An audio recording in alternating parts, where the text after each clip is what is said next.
Central team to visit flood hit Andhra Pradesh, Telangana. Why news? A depression over the Bay of Bengal which triggered the heavy rain that wreaked havoc across Andhra Pradesh and Telangana, causing widespread flooding and claiming 33 lives so far. Bay of Bengal में एक depression यहाँ पर create होता है जिसकी वजह से आंध्र प्रदेश और तेलंगाना के अंदर हैवी रेनफॉल होता है और यहाँ पर फ्लडिंग जैसी सिचुएशन यहाँ पर क्रिएट हो जाती है जिसमें अबाउट 33 पीपल का यहाँ पर डेथ हो जाता है.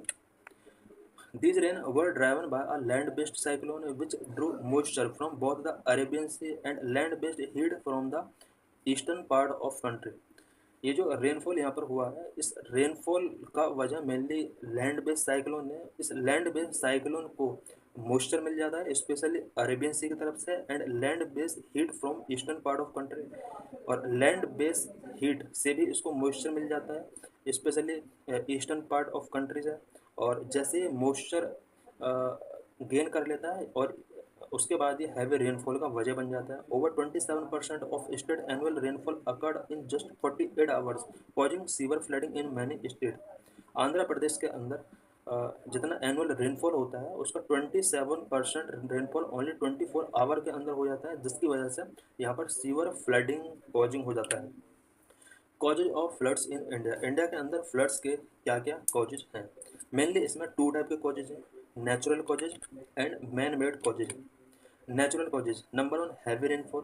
The main cause of flood in India is heavy rainfall, especially during the monsoon season from June to September.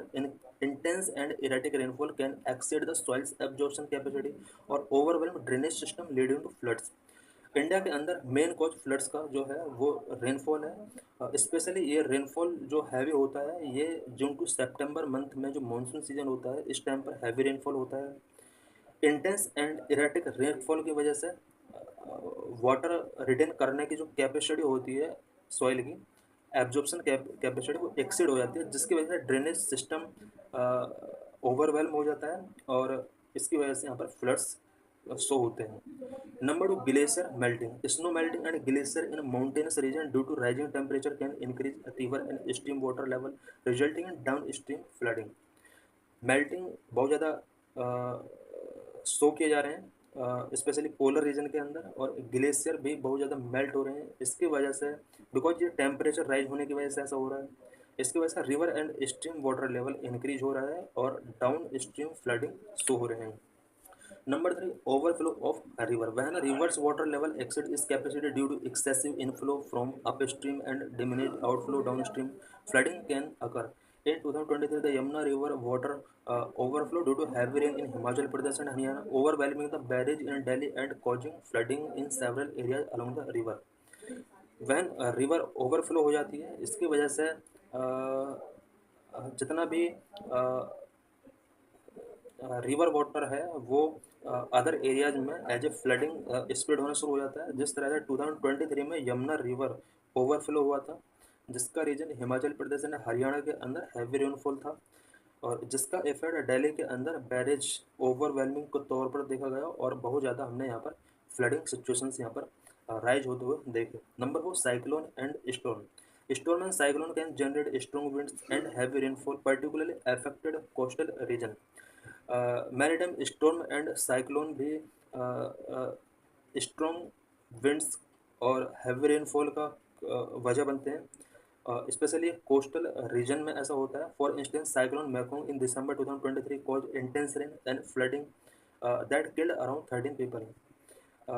Last year cyclone Mekong हमने देखा दिसंबर 2023 में जिसकी वजह से इंटेंस रेन एंड फ्लडिंग वहाँ पर रेज हुए और अबाउट 13 पीपल वहाँ पर किल्ड हुए. Some man-made causes. Number one, unplanned and rapid urbanization. Unplanned urbanization and establishment of slums on outskirts of urban centers add to flood havoc in case of heavy rainfall. Unplanned and rapid urbanization की वजह से भी बहुत ज़्यादा यहाँ पर flooding situations create हो जाती हैं बिकॉज अर्बन अर्बन एरियाज में कुछ स्लम्स एरियाज हैं जिसकी वजह से फ्लड काफ़ी इंक्रीज होता है. हैवी रेनफॉल अगर होता है बिकॉज स्लम्स एरियाज में बहुत ज़्यादा वेस्टेज शो हो सकता है. वहाँ पर ड्रेनेज सिस्टम काफ़ी बैड मेंटेनेंस के साथ होता है, और इसकी वजह से हैवी रेनफॉल के टाइम पर वहाँ पर फ्लडिंग शो हो सकते हैं। Number 2, enforcement of water resources, encroachment of water resources. Because water resources का इंक्रोचमेंट होता हो रहा है, इट मीन्स वाटर रिसोर्सेज धीरे धीरे डिक्लाइन हो रहे हैं। इसकी वजह से भी अब वाटर को स्पेस नहीं मिल पाता है और फ्लडिंग का रीजन बन जाता है। Construction and developmental activity in flood plains and river beds can severely disturb the natural flow of rivers and encroachment of lake and ponds. Flood plain and river bed areas में construction and developmental activities काफ़ी raise हो रही हैं, जिसकी वजह से river का जो नेचुरल फ्लो है वो डिसरप्ट हो रहा है, एंड साथ में लेक एंड पोर्ट्स का काफ़ी एनक्रोचमेंट लोगों के द्वारा कर लिया गया है। For example, encroachment activities in lake of urban centres like Bhopal and Chennai have increased flooding instances in these cities. Example के तौर पर यहाँ पर भोपाल और चेन्नई के अंदर जो अर्बन सेंटर्स हैं वहाँ पर लेक्स का इंक्रोचमेंट कर लिया गया है, जिसकी वजह से इन सिटीज़ के अंदर बहुत ज़्यादा फ्लडिंग शो होते हैं। Number 3, rapid concretization. The rapid concretization due to the asphalt and concrete has increased non-porous surface that do not absorb rainwater, leading to increased surface runoff. Concretization soil का बहुत ज़्यादा किया जा रहा है, स्पेशली एसफॉल्ट और कॉन्क्रीट की वजह से, जिसकी वजह से मेनली नॉन पोरस सरफेस यहाँ पर इंक्रीज हो रहा है। नॉन पोरस सरफेस मीन्स अब सरफेस के नीचे वाटर जो जाने की कैपेसिटी है वो ख़त्म हो जाती है इसमें कॉन्क्रीट एरियाज में, यानी वाटर अंडरग्राउंड नहीं जा पाता है, और इसकी वजह से सरफेस रन ऑफ काफ़ी इंक्रीज हो जाता है। As a result, during heavy rainfall water accumulate quickly affect the drainage system and contributing to localized flooding. Result के तौर पर हैवी रेनफॉल के टाइम पर वाटर एक ही प्लेस पर एक्यूमुलेट हो जाता है, जिसकी वजह से ड्रेनेज सिस्टम अफेक्ट होता है एंड लोकलाइज्ड फ्लडिंग के लिए कंट्रीब्यूट ये करता है। Number 4, deforestation. Forest play a crucial role in facilitating ground water recharge and absorbing rainfall. Forest जितना भी होता है ये ग्राउंड वाटर रिचार्ज को फैसिलिटेट करता है और साथ में रेनफॉल वाटर को एब्जॉर्ब करने के लिए इनका बहुत ही इंपॉर्टेंट रोल होता है। Deforestation lead to reduced soil capacity to retain water, leading to greater surface runoff, which carry excess water into river and streams, raising the uh, risk of flooding. Deforestation की वजह से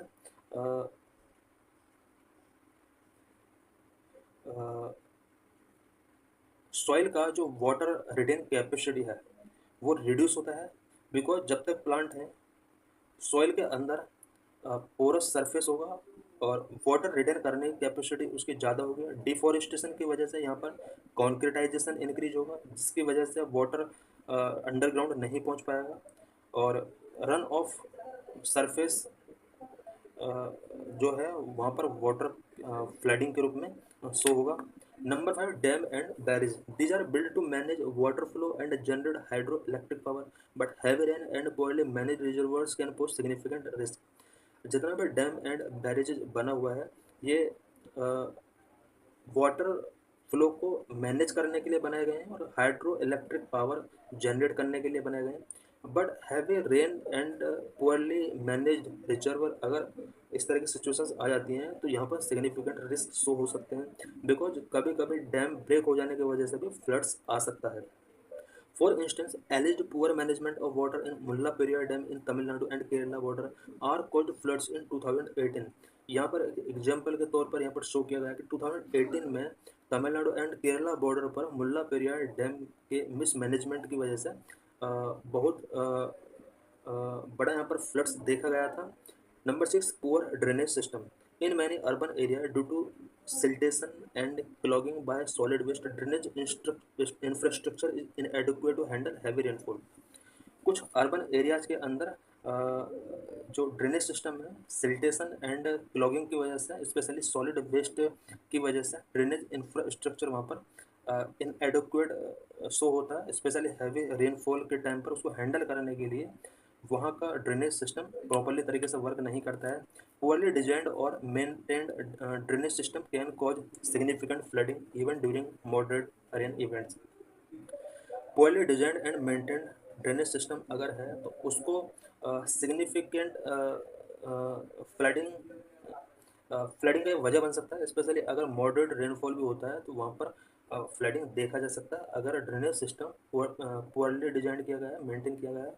for example improper urban planning and ineffective drainage solution lead to water logging in cities like Delhi. Example के तौर पर दिल्ली के अंदर जो drainage solutions हैं वो इनइफेक्टिव है। Number 7, climate change, some human activities which contribute to climate change altering weather pattern worldwide. Some human activities की वजह से क्लाइमेट चेंज बहुत ज़्यादा नेगेटिवली डायरेक्शन में चेंज हो रहा है, और जिसकी वजह से वेदर पैटर्न भी वर्ल्ड वाइड चेंज हो रहे हैं। Increase temperature can lead to more intense and unpredictable rainfall, raising the potential for flooding events. Temperature increase होने की वजह से more intense and unpredictable rainfall हो रहा है, जिसकी वजह से फ्लडिंग इवेंट्स यहाँ पर रेज हो रहे हैं। नंबर है unsustainable mining practices, various mining operations can disturb the landscape leading to soil erosion and sedimentation in nearby rivers. Various mining operations की वजह से लैंडस्केप डिसरप्ट हो रहा है, जिसकी वजह से soil erosion and sedimentation near by river बहुत ज़्यादा यहाँ पर ये इम्पैक्ट देखने को मिल रहे हैं। इट मीन्स रिवर के आसपास सॉइल इरोजन एंड सेडिमेंटेशन का जो प्रोसेस है वो काफ़ी फास्ट हो गया है माइनिंग की वजह से। This sediment accumulation reduce the carrying capacity of river while mining activities can alter natural drainage pattern, increasing the risk of water accumulation। Mining practices की वजह से जो सेडिमेंट और इरोजन होता है, सेडिमेंट जब एक ही प्लेस पर एक्यूमुलेट हो जाता है, इससे रिवर का जो कैरिंग कैपेसिटी है वो रिड्यूस होता है, और माइनिंग एक्टिविटी जो है वो नेचुरल ड्रेनेज पैटर्न जो भी है उसको अफेक्ट करता है, और इसकी वजह से वाटर एक्यूमुलेशन का जो रिस्क है वो इंक्रीज होता है। Vulnerability in India due to floods, floods की वजह से इंडिया के अंदर क्या क्या वल्नरेबिलिटी शो होती है।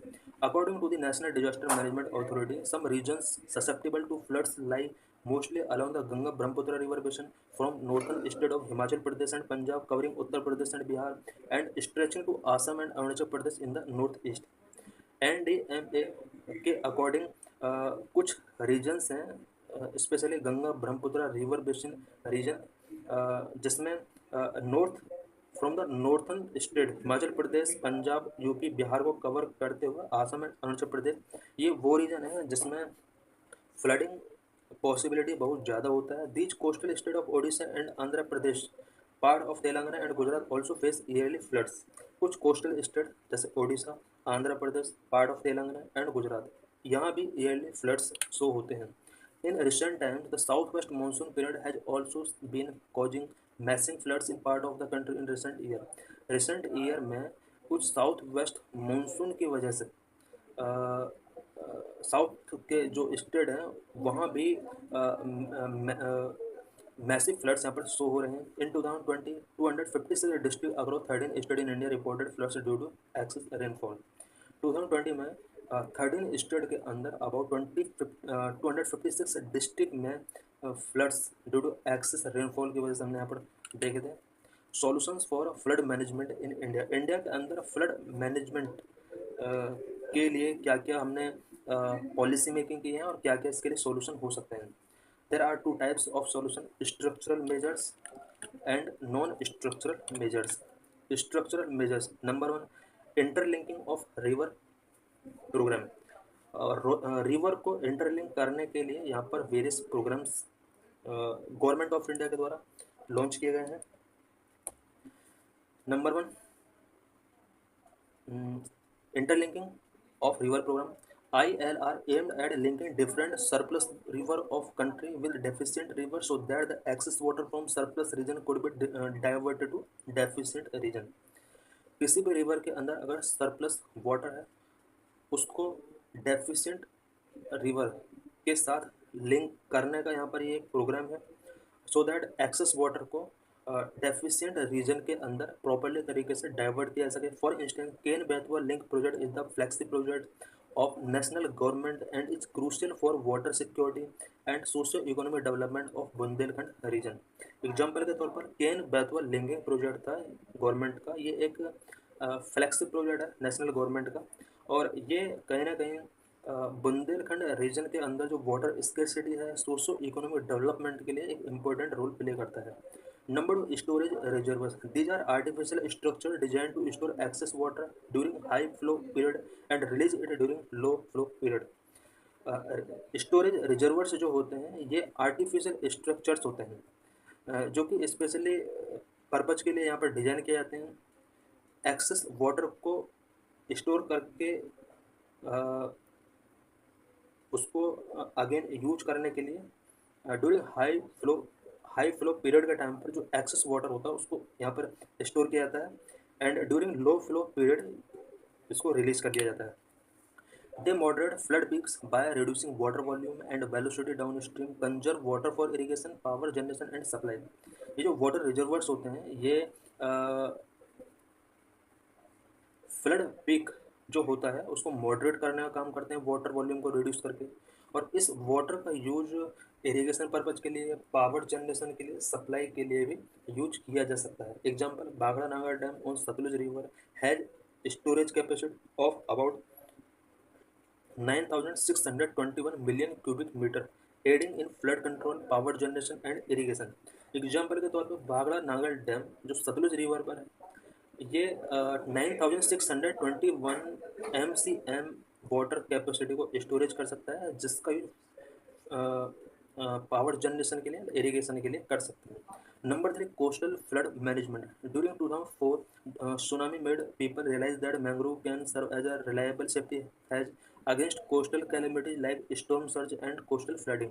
2014 में जो सुनामी आया था उसने रियलाइज किया था कि मैंग्रोव फॉरेस्ट जो हैं वो कहीं ना कहीं इस तरह की जो कैटास्ट्रॉफी है फ्लडिंग का उसको कहीं ना कहीं डिक्रीज कर सकते हैं, और साथ में ये कहीं ना कहीं जो कोस्टल कैलेमिटीज हैं उसको रिड्यूस कर सकती हैं, specially storm surge and coastal flooding की वजह से जो भी लॉस होता है उसको रिड्यूस किया जा सकता है। Mystery initiative for mangrove plantation was launched in the union budget 2023-24। Mangrove forest को कोस्टल एरियाज में इसके नंबर को इंक्रीज करने के लिए 2023-24 के यूनियन बजट में मिस्ट्री इनिशिएटिव का यहाँ पर मेंशन किया गया था इसका। Number 4, construction of embankment। Embankment are raised structures that confine water flow within channels or along river bank। Embankment एक रेज स्ट्रक्चर होता है जो कि वाटर फ्लो को कॉन्फाइन करता है। They provide adjacent areas from flooding, increase river carrying capacity, divert excess water, provide access roads and recreational areas. Embankment जितना भी होता है ये फ्लडिंग एरियाज में लोगों को प्रोटेक्ट करने का वर्क करते हैं, रिवर की कैरिंग कैपेसिटी को इंक्रीज करता है, एक्सेस वाटर को डाइवर्ट करने का काम करता है, रोड्स एंड रिक्रेशनल एरियाज में वाटर के एक्सेस को प्रोवाइड करता है। Number 4, water diversion. Diversions are structures that redirect water flow from one channel to another, and they reduce flooding, they transferring excess water to less vulnerable areas or reservoirs, providing irrigational or drinking water to other region। Water diversion structure होते हैं जो कि water flow को one channel से another channel में flow करते हैं, जिसकी वजह से फ्लड की जो पॉसिबिलिटी है वो रिड्यूस हो जाती है, और साथ में जो भी वल्नरेबल एरियाज हैं वहाँ पर रिजर्वर्स मेकिंग करके इस एक्सेस वाटर को ट्रांसफ़र वहाँ पर भी किया जा सकता है, जिसका यूज इरिगेशन पर्पज़ के लिए, ड्रिंकिंग पर्पज़ के लिए यूज किया जा सकता है। Example, Indira Gandhi canal project divert water from Sutlej and Beas river to Thar desert in Rajasthan and irrigation for irrigation and drinking. Example के लिए Indira Gandhi national canal project जो कि सतलज एंड ब्यास रिवर के वाटर को राजस्थान के थार डेजर्ट में इरिगेशन पर्पज़ के लिए, ड्रिंकिंग पर्पज़ के लिए यहाँ पर डाइवर्ट करता है। Next, non structural measures. Flooding को कंट्रोल करने के लिए नॉन स्ट्रक्चरल मेजर्स क्या क्या हो सकते हैं। Number 1, flood forecasting and early warning system. Flood forecasting होना चाहिए एंड अर्ली वार्निंग सिस्टम के थ्रू भी हम फ्लडिंग को कंट्रोल कर सकते हैं। This system provide early estimate of approaching flood using meteorological and hydrological data. ये जो सिस्टम होता है flood forecasting and early warning system जो होते हैं ये फ्लड के जो पॉसिबिलिटी है उसको एस्टिमेट करते हैं, specially meteorological and hydrological data का यूज करके। The facilitate timely evacuation of people and asset in reservoirs management and flood relief coordination. People को टाइमली इवैक्यूएशन इसके थ्रू किया जा सकता है, और रिजर्वर मैनेजमेंट का भी यहाँ पर लोगों को ऑप्शन मिल सकता है फ्लडिंग से पहले। Example, Central Water Commission operate a network for forecasting stations that issue daily flood alert. Central Water Commission uh, network for forecasting stations issued by daily flood alert ये provide कराता है. Number of flood plain zone FPZ is regulatory measures that control land use in flood prone areas based on vulnerability and promotes conservation of natural flood buffers like wetland and forest. Flood plain zone ये एक regulatory measure है जो कि flood plain zone में land use pattern को control करने का काम करता है.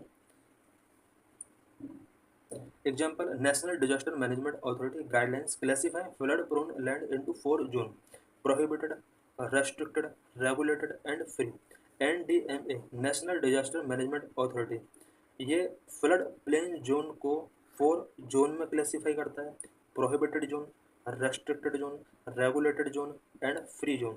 नंबर 3, फ्लड इंश्योरेंस बहुत ही इंपॉर्टेंट है. Flood insurance promotes financial compensation for flood-related losses to individual or group who pay a minimum, which may reduce government relief burdens, encourage risk reduction measures, create a database for flood risk assessment. Flood insurance जो होता है वो एक financial compensation होता है government की तरफ से. कोई भी फ्लड रिलेटेड लॉस होता है इंडिविजुअल को या ग्रुप को, तो इसके थ्रू कंपेंसेशन प्रोवाइड करा के कहीं ना कहीं पीपल का हेल्प किया जा सकता है. एग्जाम्पल, प्रधानमंत्री Fasal Bima Yojana provide crop insurance for losses due to floods and other calamities. Pradhan Mantri Fasal Bima योजना क्रॉप इंश्योरेंस प्रोवाइड कराता है. फ्लड की वजह से या अदर कैलेमिटीज की वजह से अगर फार्मर्स को लॉस होता है तो उसको कंपेंसेट करने के लिए प्रधानमंत्री फसल बीमा योजना के अंडर इंश्योरेंस प्रोवाइड कराया जाता है. Number 4, flood awareness and education initiatives to raise awareness, preparedness and response capabilities, foster a culture of safety and resilient among communities. Flood awareness बहुत ही इंपॉर्टेंट है because flood awareness and education ये लोगों के अंदर awareness, preparedness and response capabilities को raise करने के लिए एक इनिशिएटिव है जिसकी वजह से लोगों के अंदर एक सेफ्टी कल्चर फोस्टर हो सकती है. Example, NDMA conduct awareness campaign and training program focused on flood management in India. Example के तौर पर नेशनल डिजास्टर मैनेजमेंट अथॉरिटी ये time to time awareness campaign and training program conduct कराती है so that flood management India में better तरीके से किया